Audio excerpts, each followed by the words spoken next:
morning to everyone. I hope you all are well and fine. Welcome to all to our new session of Fundamental of Entrepreneurship class. Last class, we already clearly discussed about the who is an entrepreneur and entrepreneurship, what is entrepreneurship and what is enterprise. And also we discussed about process of entrepreneurship. Today we are going to discuss about the charms of being an entrepreneur. What is charms of being an entrepreneur? Charms means the reason.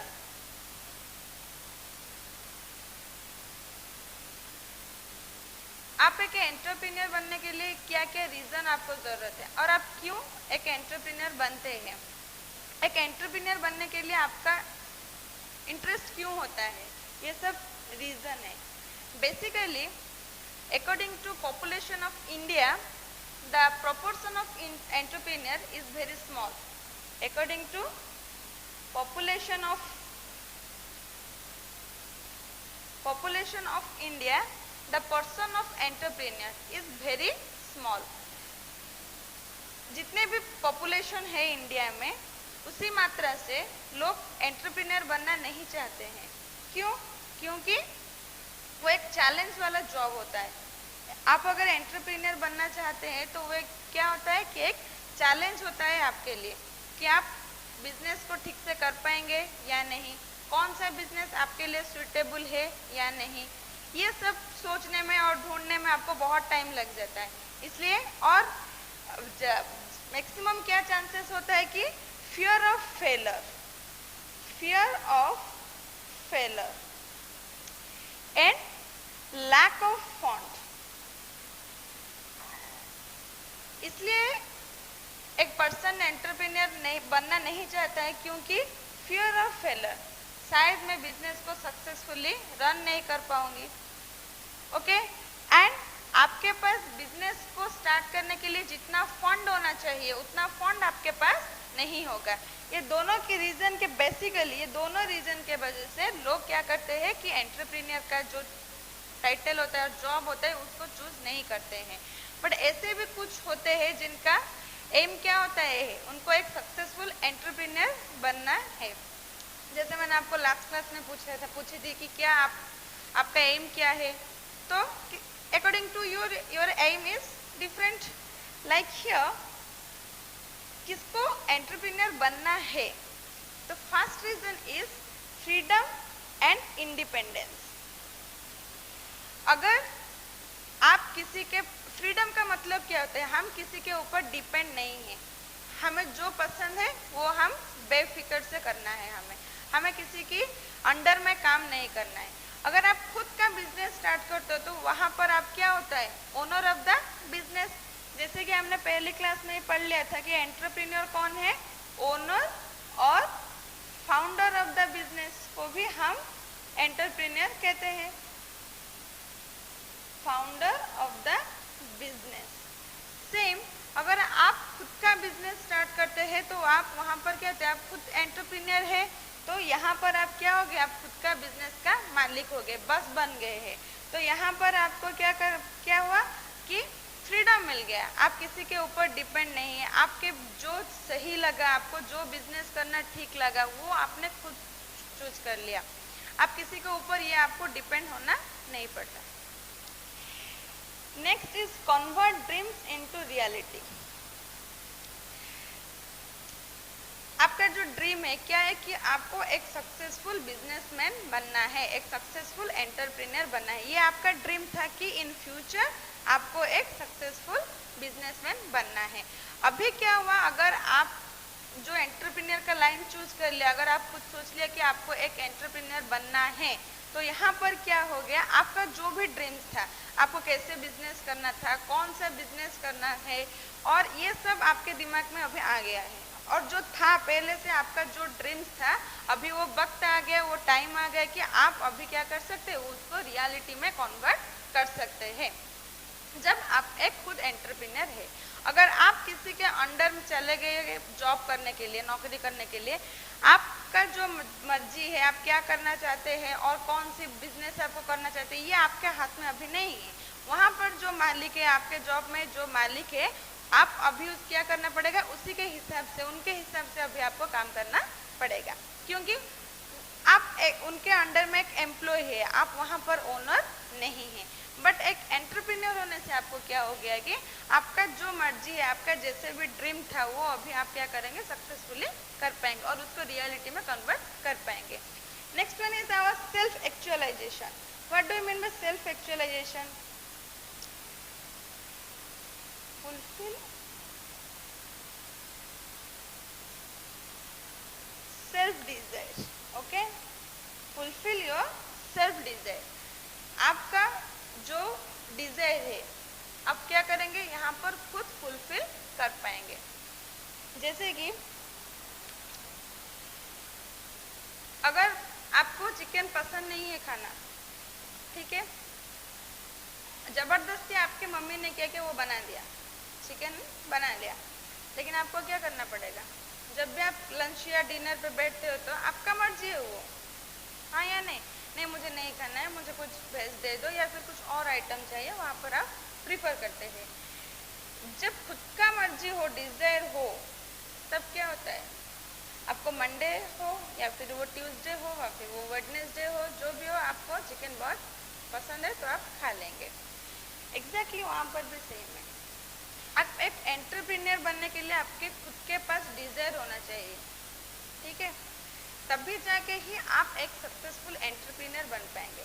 जब तक आपके अंदर, आपके मन में वो नहीं आया है कि नहीं मुझे नहीं बनना है या फिर बाई फोर्स आप बनते हैं, तो नहीं बन पाएंगे। खुद के क्या होना चाहिए, डिजायर होना चाहिए, वो आपको फुलफिल करने के लिए मजबूर कर देता है कि आप एक एंटरप्रेन्योर बने।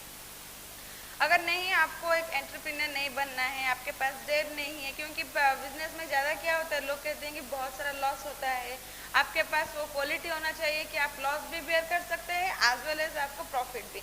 अगर जितने भी प्रॉफिट होता है सिर्फ आप खुद लेते हैं तो लॉस कौन लेगा, एक एंटरप्रेन्योर ही बेयर करेगा। तो वो डेर आपके पास होना चाहिए।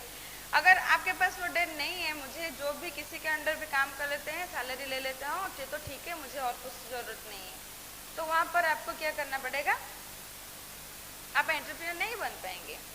तो आपके पास क्या होना चाहिए कि सेल्फ डिजायर होना चाहिए, हाँ मुझे हर सिचुएशन में एक सक्सेसफुल एंटरप्रेन्योर बनना है, तभी जाके आप एक एंटरप्रेन्योर बन पाएंगे। और जिस इंसान का खुद का सेल्फ डिजायर होगा, जो भी हो जाए मुझे एक सक्सेसफुल एंटरप्रेन्योर बनना है, तभी जाके वो इंसान एक सक्सेसफुल एंटरप्रेन्योर बन पाएगा। वो खुद का डिजायर होना चाहिए कि हाँ मुझे इन फ्यूचर एक सक्सेसफुल एंटरप्रेन्योर बनना है, तभी जाके एक इंसान एंटरप्रेन्योर, फाइनली एक सक्सेसफुल एंटरप्रेन्योर बन पाएगा। Next is more income. ज़्यादा क्या होता है कि लोगों के दिमाग में ये होता है कि अगर खुद का एक बिजनेस है तो हम बहुत सारा इनकम कर पाएंगे। मोर इनकम, आपका एक स्कोप है कि आप वहाँ पर ऐसी सिचुएशन में आप क्या कर सकते हो कि ज़्यादा इनकम कर पाएंगे। एग्जैक्टली वो ठीक ही है। अगर आप किसी के अंडर जॉब या नौकरी करते हो तो वहाँ पर क्या होता है कि आपका जो सैलरी है वो एक फिक्स्ड होता है। आपका सैलरी क्या होता है, फिक्स सैलरी होता है, fixed salary according to your work. वो पहले से ही डिटरमाइन हो जाता है कि आपका सैलरी इधर 10,000 हो या 20,000 हो या फिर 70,000 हो या कुछ भी, ये क्या होता है, एक फिक्स सैलरी डिटरमाइन हो जाता है। लेकिन एक बिजनेसमैन का क्या होता है कि उसको एक अपॉर्चुनिटी मिलता है जहाँ पर कि वो खुद ज़्यादा इनकम कर पाएगा। एक रीज़न है, बेसिक रीज़न है कि अगर आप खुद का बिजनेस स्टार्ट करते हो या फिर सेटअप करते हो तो वहाँ पर आपको एक अपॉर्चुनिटी मिलता है कि आप मोर इनकम, ज़्यादा इनकम कर पाएंगे। तो यही एक बेसिक और इम्पोर्टेंट रीज़न है आपको एंटरप्रेन्योर बनने के लिए।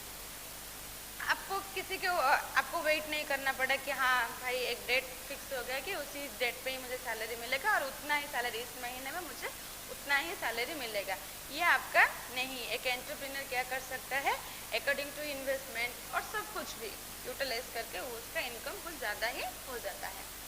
Next is our the social recognition determined by society. Social recognition determined by society. It means क्या होता है कि determined by और determined by society. यहाँ पर आपके वैल्यू क्या होता है, सोशल रिकॉग्निशन में आपको क्या करना पड़ता है। बेसिकली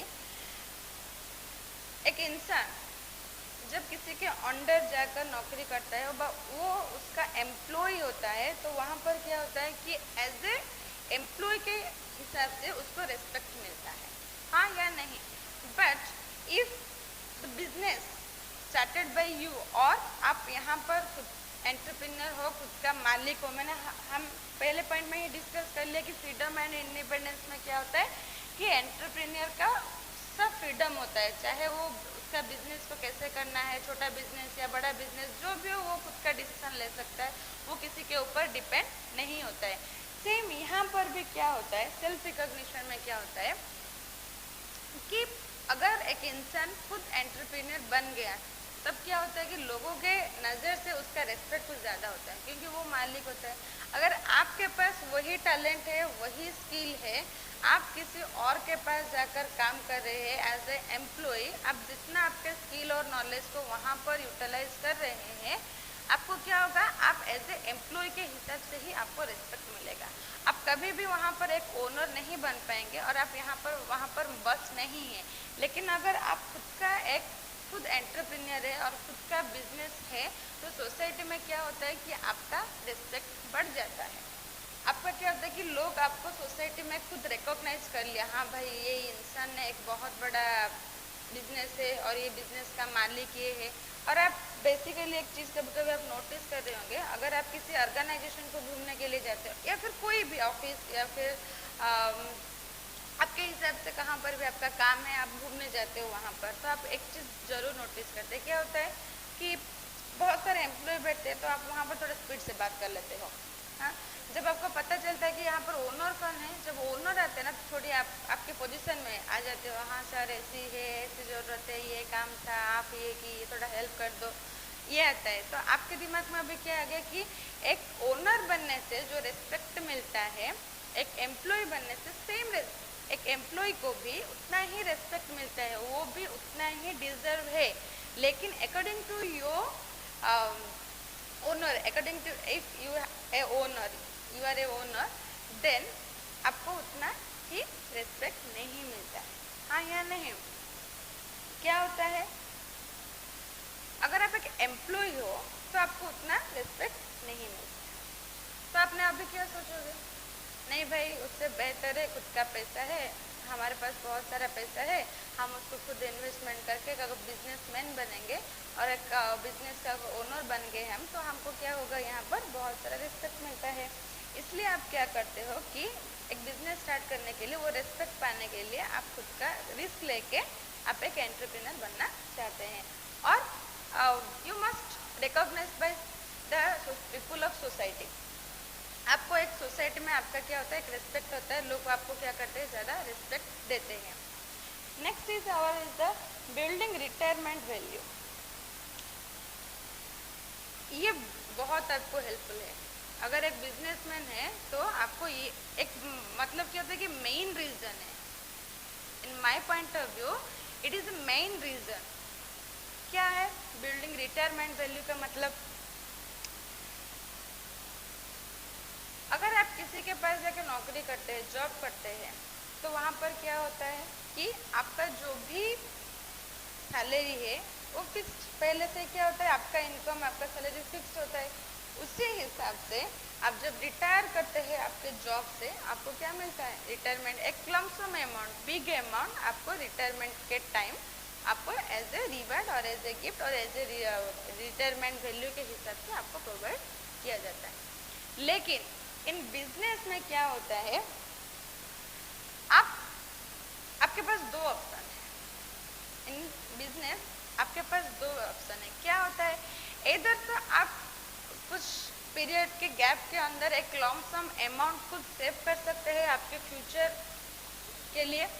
अदरवाइज क्या होता है यहाँ पर, जब तक एक आप देखिए एक बात, जब आप किसी के अंडर जॉब करते थे वहाँ पर एक टाइम पीरियड होता है। अगर आपके एज के हिसाब से आपका 60 हो गया तब आप क्या होता है कि रूल के हिसाब से बाउंड होते हैं कि आप अभी रिटायरमेंट का पीरियड अभी आपका आ गया और आप रिटायर कर लेते हो। लेकिन अगर आपका बिजनेस खुद का बिजनेस है, आप एक एंटरप्रेन्योर हो, तो आफ्टर 60 आप ठीक ठाक हो, आप और भी बिजनेस कैरी ऑन कर सकते हो। हाँ, तो आप कर पाएंगे। यहाँ पर आपका कोई रिटायरमेंट ही नहीं, हाँ या नहीं। But in the cash of job आप किसी के अंडर एक एम्प्लॉय है तो वहाँ पर क्या होता है, आपका बेसिकली 60 हो गया, उसके बाद भी आपका स्किल अच्छा है, नॉलेज है, आप कर पाएंगे। हाँ, आपका साउंड हेल्थ है, आपका कोई दिक्कत नहीं कि आप इतने भी ओल्ड एज में नहीं हो, आप कंटिन्यू कर पाएंगे। लेकिन भी अकॉर्डिंग टू रूल यहाँ पर वहाँ पर आपको अलाउ नहीं है, क्योंकि आपका एज अभी 60 हो गया, अभी आपका रिटायरमेंट का टाइम आ गया, अभी बाउंड है आप रिटायरमेंट करने के लिए। At the last time retirement के वक्त पर क्या होता है कि आपको एक लंप सम अमाउंट का दिया जाता है, जिसको कि हम क्या कहते हैं, रिटायरमेंट वैल्यू कहते हैं। But in cash of business यहाँ पर क्या होता है कि आपके पास दो ऑप्शन है। एक तो आप क्या करते हैं कि एक कुछ पीरियड के अंदर आप एक लॉन्ग सम अमाउंट का खुद सेव कर पाएंगे, या फिर after 60 you can carry your business. Then क्या होता है, और भी एक अपॉर्चुनिटी आपके पास है, वो है क्या, अपने आफ्टर 60 या 70 जब तक आपका एज है, आपने जब तक चाहा आपका बिजनेस कैरी ऑन कर लिया है, कोई प्रॉब्लम नहीं है, एज वेल एज आपका इनकम और प्रॉफिट बहुत चल भी रहा है। अगर आपको लगा कि नहीं आप 70 ईयर्स में आ गए या फिर 60 ईयर्स में आ गए, अभी आप खुद का बिजनेस कंटिन्यू नहीं कर पाएंगे, तो यहाँ पर भी आपके पास एक ऑप्शन क्या है, आपका बिजनेस किसी को सेल कर देते हो, किसी को हैंड ओवर कर देते हो।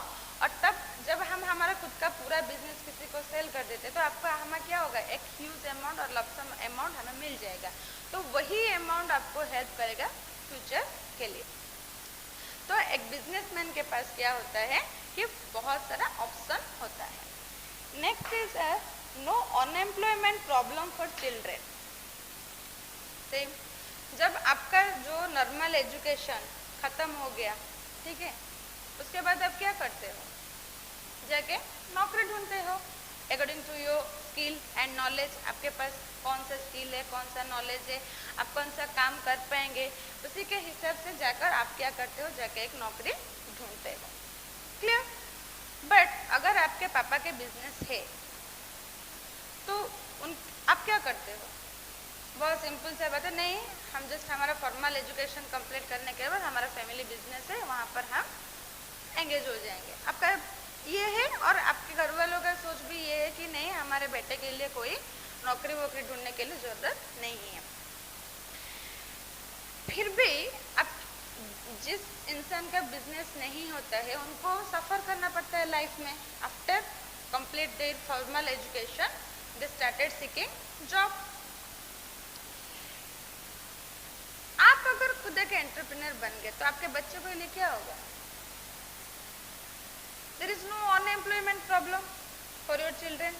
ये सर नो सिंपल है। आप क्या करेंगे, हाँ बेटा तू जितना भी फॉर्मल एजुकेशन है वो ख़त्म कर ले, after that you carry our family business. आपका कंसेप्ट ये है। तभी आपके बच्चे के लिए जॉब ढूंढने के लिए, नौकरी ढूंढने के लिए आपको उतना परेशान होना नहीं पड़ता है, और आपके बच्चे भी सफर नहीं होते हैं। It is a big reason to being an entrepreneur. Yes और no. Next is more scope. एक एंटरप्रेन्योर के पास क्या होता है, आपने पहले क्लास में पढ़ लिया है, उसके पास एक क्वालिटी होता है, क्या होता है कि इनोवेशन का क्वालिटी उसके पास है। वो क्या करता है, कुछ चेंज कर सकता है, कुछ न्यू क्रिएट कर सकता है। आपके पास उतना स्किल एंड नॉलेज होगा तभी आप एक सक्सेसफुल एंटरप्रेन्योर बन पाएंगे। क्या है, आपके पास एनफ स्किल एंड नॉलेज होना है। सेम अगर आप किसी के अंडर जाकर नौकरी करते हो तो आपके पास वो स्किल है, वो नॉलेज है, बट अब जब चाहे तब आप खुद डिसीजन नहीं ले पाएंगे। आप खुद, अगर आपके बिजनेस का आप खुद ओनर है तभी जाके आपके पास एक अपॉर्चुनिटी है कि आप आपके हिसाब से कुछ भी डिसीजन ले पाएंगे, या फिर आपके बिजनेस को किस तरीके से मॉडिफाई करना है ये आपके हाथ में है। अगर आप किसी के अंडर में जाके काम करते हैं तो आप ये खुद डिसीजन नहीं ले सकते हैं। तो मोर स्कोप का मतलब यहाँ पर क्या होता है, आपने पहले बिजनेस स्टार्ट कर लिया, आपने बिजनेस स्टार्ट किया, सेटअप किया, मतलब आपका बिजनेस का एंटरप्रेन्योर खुद का एक एंटरप्रेन्योर हो गया ना। तो यहाँ पर आपको क्या स्कोप मिलता है, आफ्टर सम टाइम आपको पता है कि आपका बिजनेस कैसे चल रहा है, आपको वहाँ पर प्रॉफिट हो रहा है या नहीं, क्या आप लॉस फेस कर रहे हैं या आपका बिजनेस सक्सेसफुल रन कर रहा है। अगर आपको पता चल गया कि हाँ नहीं भाई ठीक है, मेरा बिजनेस बहुत अच्छे से चल रहा है, बहुत ठीक ठाक है वो, तो अभी आपके पास स्कोप है कि आपका जो स्मॉल बिजनेस है वो आप उसको क्या कर सकते हैं, लॉन्ग बिजनेस एक वाइड कर सकते हैं, बिजनेस का इंफ्रास्ट्रक्चर आप बढ़ा सकते हैं और बिजनेस में ज़्यादा इन्वेस्टमेंट कर सकते हैं, और कुछ भी आप आपके हिसाब से आपको जो सही लगा, जो ठीक लगा, उसी के हिसाब से आप आपके बिजनेस को चेंजेस ला सकते हैं, बिजनेस में चेंजेस ला सकते हैं। ये आपके पास बहुत बड़ा एक स्कोप है, जो कि आप अगर किसी के अंडर जाके एक एम्प्लॉय बन के काम करते हैं तो आपको वहाँ पर आपके पास फील होगा, नॉलेज होगा, नहीं अभी हम ये चेंजेस ला सकते हैं। वहाँ पर क्या होगा, सिर्फ आप आपके ओनर को आपका खुद का ओपिनियन दे सकते हैं, लेकिन आप वहाँ पर खुद का डिसीजन नहीं ले सकते हैं। बट इन दिस केस अगर आप खुद एक एंटरप्रेन्योर है तो आपके पास बहुत सारे स्कोप के अवेलेबल है, आप आपके हिसाब से आप डिसीजन ले सकते हैं, आपके हिसाब से आप बिजनेस के कंडीशन और आपके बिजनेस को बड़ा कर पाएंगे। ठीक है, next is our opportunity to contribute to the society. अब जब खुद का एक बिजनेस स्टार्ट हो जाता है, स्टार्ट कर लेते हो, तो आपके पास बहुत सारा अपॉर्चुनिटी होता है। आप सोसाइटी को हेल्प करने के लिए आपके पास बहुत सारा अपॉर्चुनिटी है। फर्स्ट थिंग क्या है कि आप क्वालिटी गुड्स प्रोड्यूस कर पाएंगे, जो कि सोसाइटी को बहुत बेनिफिट है। Quality goods at reasonable price, क्या है, eight reasonable price.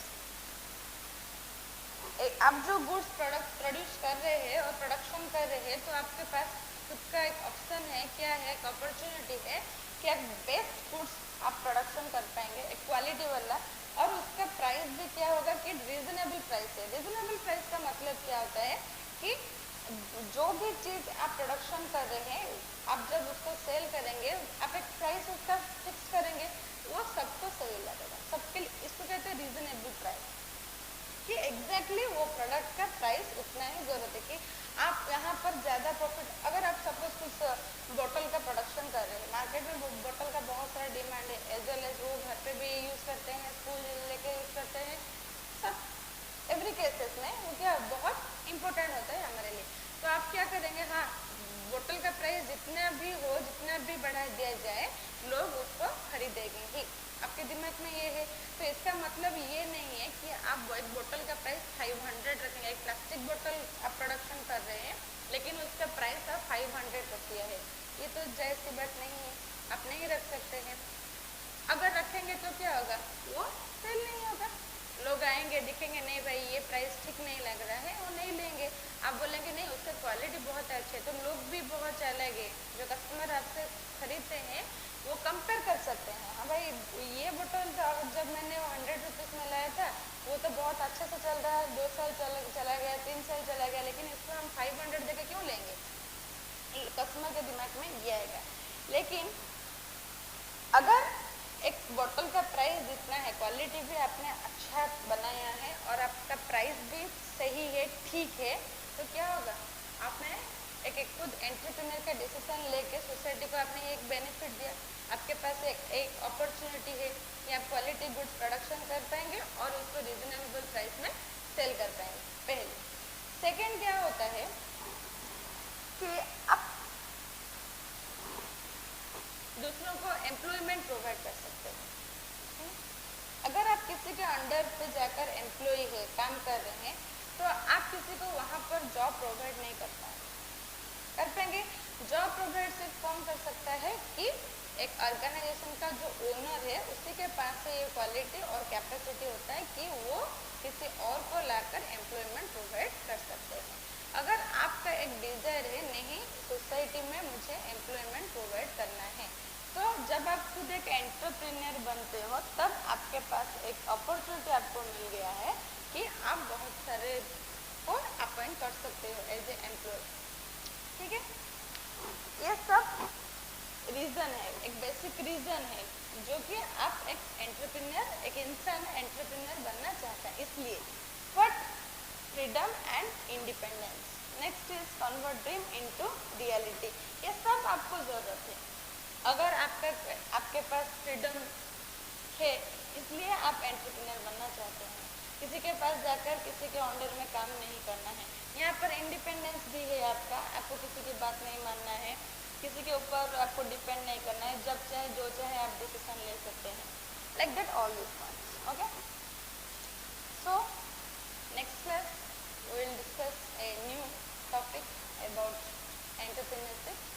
Next class we will discuss characteristics or features of an entrepreneur. Thank you.